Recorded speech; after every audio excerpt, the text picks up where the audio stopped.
La véritable histoire des 3 petits cochons, deuxième partie.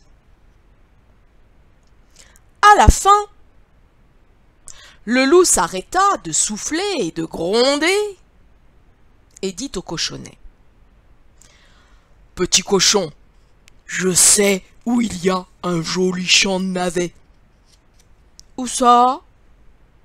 demanda le petit cochon. « Là-bas, dans le champ du forgeron. Si tu es prêt demain matin, nous irons en chercher ensemble et nous en rapporterons pour notre souper. »« Bon, » dit le cochonnet. « À quelle heure ?»« Oh, à 6 heures. » Mais le petit cochon se leva à 5 heures et courut chercher les navets avant que le loup fût levé. Et quand le loup arriva en criant « Petit cochon, es-tu prêt ?» Le petit cochon répondit « Prêt ? Il y a longtemps que je suis revenu et les navets sont presque cuits. » Le loup fut très en colère, mais il pensa qu'il trouverait bien le moyen de venir à bout du petit cochon. Et il dit seulement « Petit cochon, je sais où il y a un beau pommier tout couvert de pommes mûres. »« Où ça ?» dit le petit cochon. « Là-bas, dans le verger de la cure. Et si tu veux tenir ta parole, je viendrai te chercher demain matin à 5 heures pour y aller. » Le petit cochon ne dit rien, mais il se leva à 4 heures et courut chercher les pommes, espérant être rentré avant l'arrivée du loup. Mais il lui fallut longtemps pour grimper en haut de l'arbre, de sorte que juste comme il allait descendre, il vit arriver le loup. Celui-ci lui dit « Comment es-tu là déjà là? Est-ce que les pommes sont mûres ?»« Certainement, dit le petit cochon, goûte !»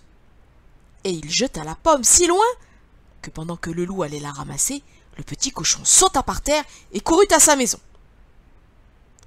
Le lendemain, le loup revint de nouveau et dit « Petit cochon, il y a une foire à la ville cet après-midi. Veux-tu venir ?»« Oh oui, dit le cochon. À quelle heure ?»« À 3 heures, dit le loup. Comme d'habitude, le petit cochon partit bien avant l'heure, alla à la foire où il acheta une baratte et il était en train de faire rouler la baratte jusque chez lui quand il vit venir le loup.